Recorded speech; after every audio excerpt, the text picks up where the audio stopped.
नमस्कार दोस्तों, आप सबका स्वागत है अपने YouTube चैनल बेस्ट स्टडी 2020 में। 13 फरवरी 2024 डेली करंट अफेयर से रिलेटेड सारे क्वेश्चन आपको इस वीडियो में मिल जाएंगे। अब हम अपने प्रश्न की ओर बढ़ते हैं। हमारा प्रश्न है, हाल ही में ICC under 19 men's cricket world cup किसने जीता है? तो इसका आंसर है ऑस्ट्रेलिया ने। 7वें हिंद महासागर सम्मेलन का आयोजन ऑस्ट्रेलिया में किया गया। वरुण घोष ने ऑस्ट्रेलिया में पहली बार गीता पर हाथ रखकर संसद में शपथ ली। संयुक्त सैन्य अभ्यास ऑस्ट्र हिंद 2023 और ऑस्ट्रेलिया के बीच पार्थ में आयोजित किया गया।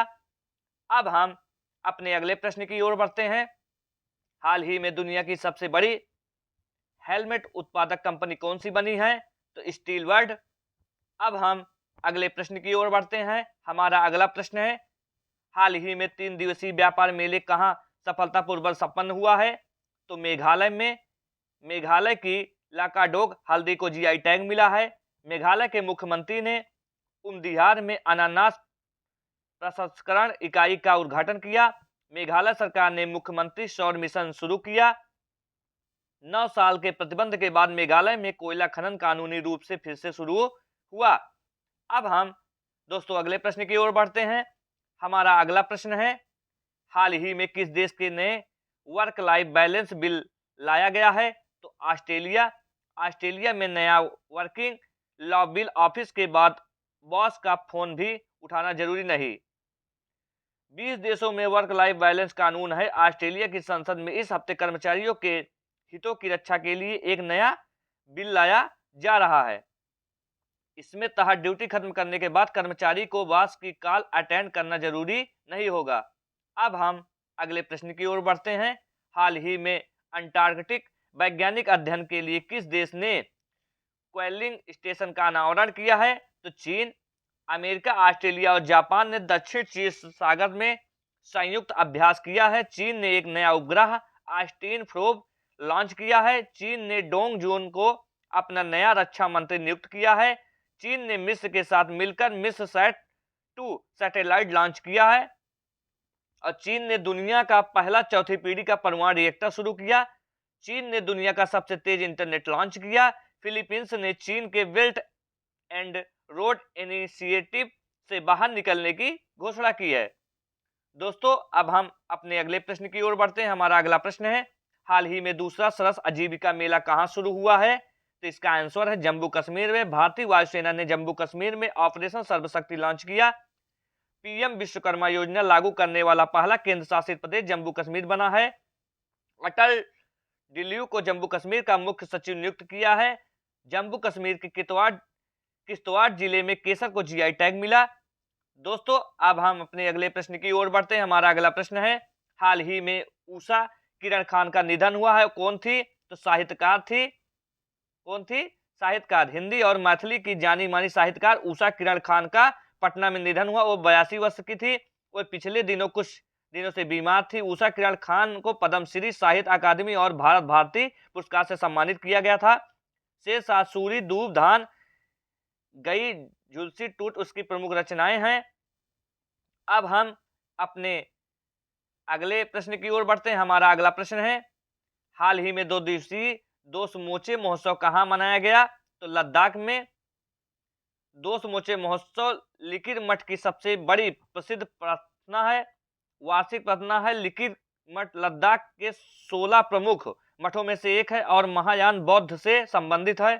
लेह में मनाया जाने वाला दो समूचे लेह के ग्रामीण द्वारा आयोजित किया जाता है और दो समूचे बौद्ध मठ का वार्षिक त्यौहार है जिसमें विभिन्न देवताओं की भिक्षुओं द्वारा पवित्र मुखौटा नृत्य किया जाता है। अब हम अगले प्रश्न की ओर बढ़ते हैं। हमारा अगला प्रश्न है, हाल ही में किस देश के तमांग समुदाय ने सोनल लोसार के अवसर पर नया साल मनाया है?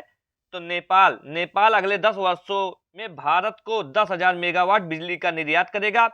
आधिकारिक तौर पर समलैंगिक विवाह पर पंजीकरण करने वाला दक्षिण एशियाई देश नेपाल बना है।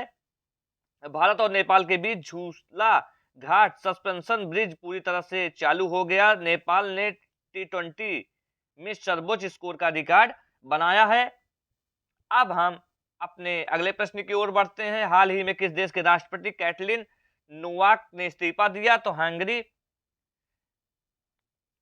इनका इस्तीफा बच्चों के यौन शोषण मामले में फंसे एक शख्स को माफी दिए जाने के विरोध में के बाद सामने आया है।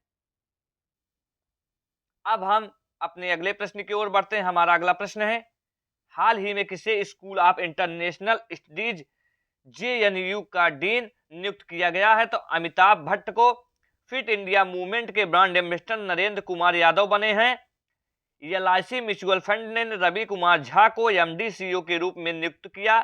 टाटा डिजिटल के नवीन तहिल्यानी को MD CEO के रूप में नियुक्त किया। गुवाहाटी उच्च न्यायालय के मुख्य न्यायाधीश के रूप में विजय बिश्नोई को ने शपथ ली। राजस्थान के नए एडवोकेट जनरल के रूप में राजेंद्र प्रसाद को नियुक्त किया गया है। अब हम अपने अगले प्रश्न की ओर बढ़ते हैं। हमारा अगला प्रश्न है, हाल ही में भारत ने किस देश के सैनिकों की जगह टेक्निकल स्टाफ भेजेगा है?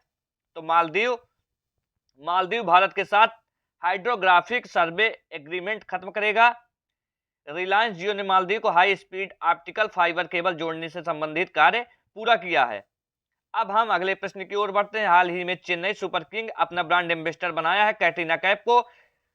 मसाला ब्रांड KPG ने करीना कपूर को अपना ब्रांड एम्बेसडर बनाया। आसपास CCTV brand ambassador Sonu Sood को बनाया गया।